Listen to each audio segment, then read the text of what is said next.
Messieurs, mesdames, membres du corps diplomatique, monsieur l'ambassadeur,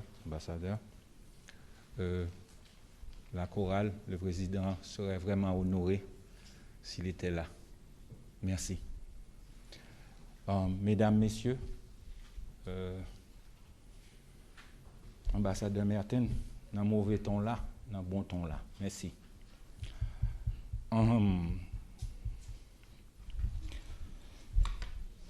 J'ai rencontré le président de la République lorsqu'il était devenu candidat à la présidence en 2016.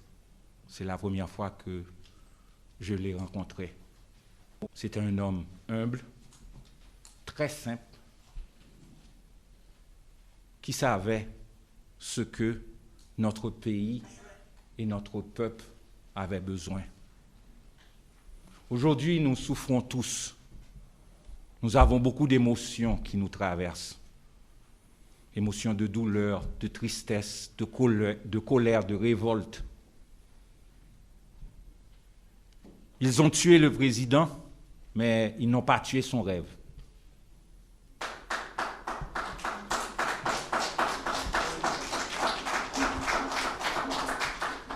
Ils ont assassiné le président, mais ils n'ont pas réussi à assassiner ses idées.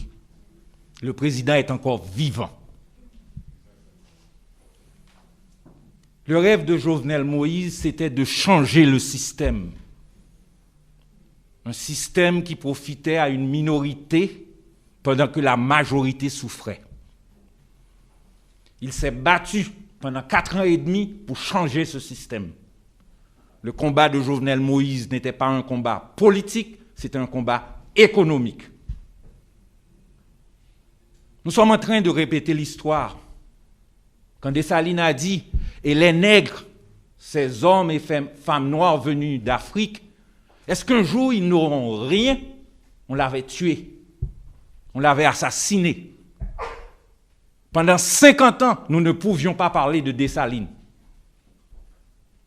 Après 50 ans, il est ressuscité. Ce meurtre commis nous affecte tous, nous Haïtiens et vous de la communauté internationale. Le message envoyé à travers ce meurtre est un message à tous les Haïtiens et les démocrates du monde. En tuant le président, ils envoient un message à nos juges. Si demain matin, ils prennent une décision qui ne leur convient pas, ça peut aussi vous arriver. C'est un message envoyé aux commissaires de police et aux membres de la police. Si vous arrêtez quelqu'un que vous n'êtes pas supposé arrêter, ça peut vous arriver aussi. Chers amis, le combat pour changer le système ne fait que commencer.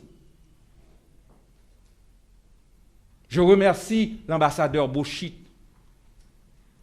qui vraiment a peint une peinture, une image, une histoire, une vie. Merci, ambassadeur. Le président serait fier de vous.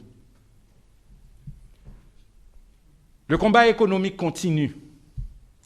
Le président a voulu de l'électricité pour tous. Dans ses discours, il disait, dans la Caraïbe, il y a 9 millions de citoyens sans électricité. C'était inadmissible que 7 millions sont en Haïti.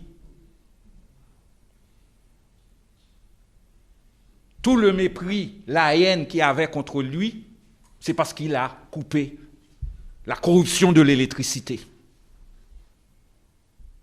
Le président n'avait pas d'accès aux grandes capitales, aux grands journaux étrangers. Comme l'a dit si bien l'ambassadeur, on essaie de peindre une peinture du président qui est complètement fausse. Moi, j'ai connu ce président.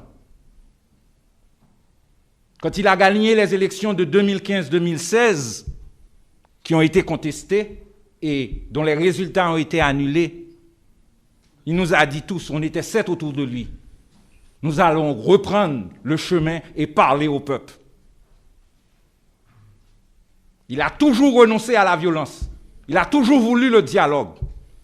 Même ceux qui lui vouaient la haine, il les a mis dans un avion avec lui en allant en Europe. Écoutez, messieurs, je vais oublier le passé. Construisons l'avenir du pays ensemble. Je veux que vous soyez riches, mais dans de bonnes conditions. Il faut que le pays aussi vive. Les citoyens doivent vivre. Il a fait la même chose pour les produits pétroliers. Il a essayé le dialogue et tout.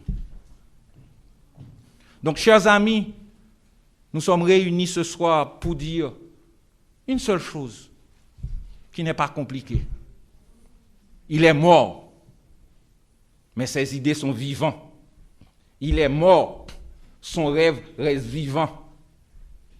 Les nègres venus d'Afrique doivent avoir leur place dans notre société. L'égalité des chances doit exister dans notre société. L'égalité des chances existe ici, en Amérique. C'est pourquoi beaucoup de nos compatriotes sont ici présents. Donc, je remercie Dieu d'avoir donné la vie à la première dame. Je remercie Dieu de lui avoir donné du courage. Comment expliquer à son enfant, à ses enfants, ce qui est arrivé à son mari? Comment guider ses enfants vers l'avenir? Merci Dieu d'avoir donné la vie à cette femme de courage. Je vais finir, mais le combat reste un combat, en lisant un psaume, Galates 6, verset 7. Et je pense que chaque Haïtien se retrouvera dans ce psaume. Ne vous trompez pas, on ne se moque pas de Dieu. Ce qu'un homme aura semé, il le récoltera. Merci.